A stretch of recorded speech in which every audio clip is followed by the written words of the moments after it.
Well, Canada, in fact, endorsed a set of global strategies developed by UNAIDS and the WHO in order to move towards the elimination of HIV, viral hepatitis, and sexually transmitted diseases as public health threats by 2030.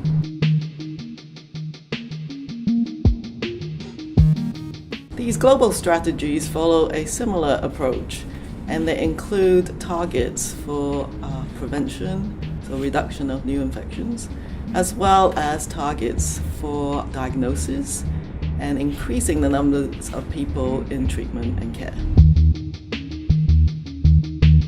So for HIV, the global targets calls for 90% of those with HIV be diagnosed, 90% of those diagnosed to be on treatment, and lastly, 90% of those on treatment achieving viral suppression.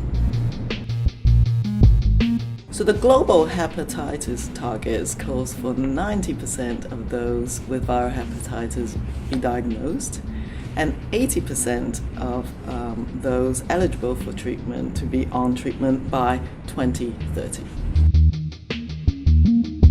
So what does it mean when Canada endorses these global health sector strategies and targets?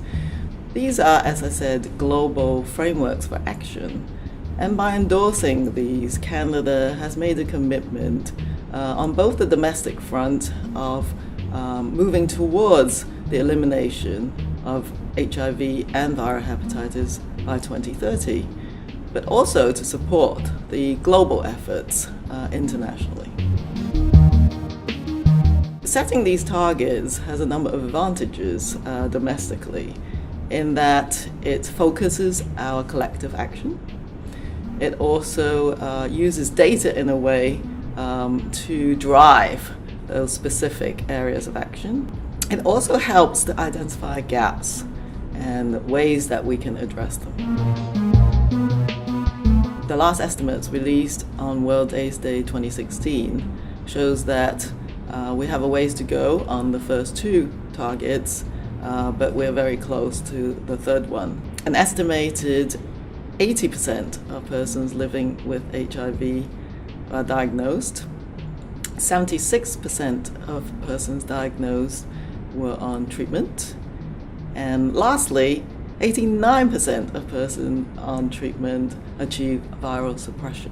So with our targets, we are in fact within the range of other countries similar to ours, like Australia, the United States, and Western European countries. It's adopted, as I said, by Canada nationally, but there are also communities that are using these targets to demonstrate how well they're doing. Some First Nations communities, through their own leadership and their community empowerment, has actually achieved 90-90-90 for HIV, which is a tremendous achievement. Another federal population of interest are the federal correctional facilities.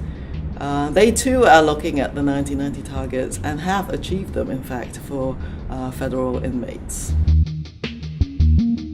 So for viral hepatitis, we estimate that 56% of those with hepatitis C are diagnosed. We recognize that we have some work to do, and together with all of our partners, provinces and territories, and all the stakeholders, I'm confident that we'll be able to achieve those targets.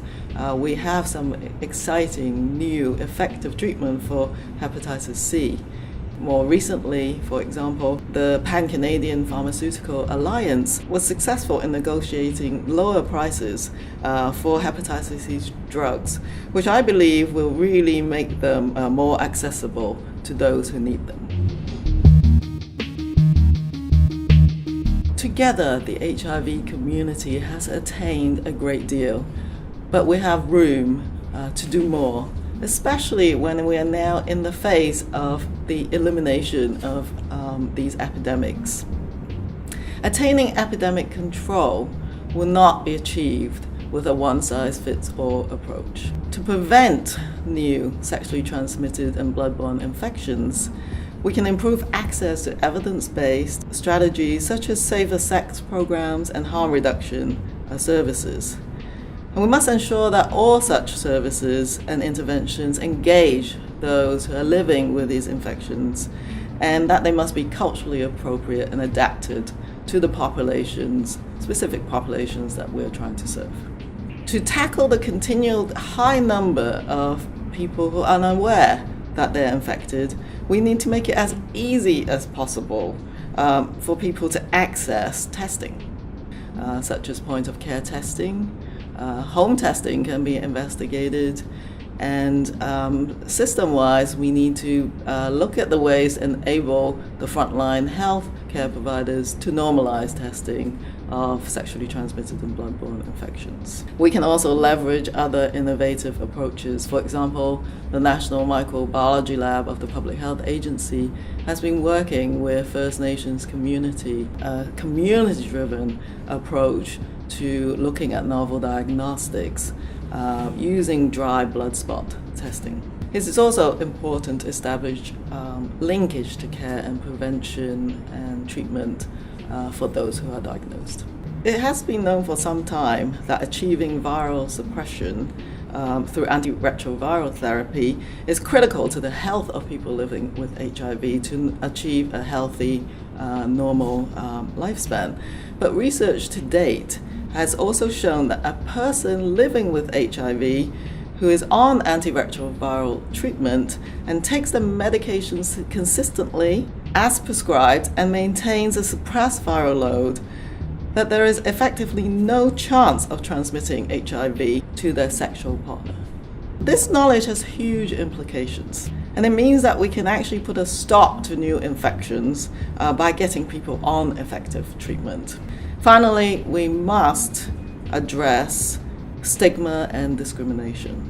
That is a common barrier to all of the diseases that we're trying to eliminate. I'm speaking about stigma in all of its forms: structural stigma, personal and self-stigma, and a whole range of stigma that the population that we're trying to serve being impacted, whether it is stigma towards indigenous populations, homophobia, transphobia, sexism, and ableism. And we must be able to address all of these in order for us to achieve our targets. We are going to be developing a pan-Canadian framework for action which leverages on these global targets, and will be the next phase of how we're going to be moving forwards in addressing the elimination of these public health threats. It is incumbent, I think, for all of us to work together to create the kind of environment that enables people to get easy access to diagnosis, to be provided with treatment and the care that is driven by their own desires of empowerment and should come from a place of strength.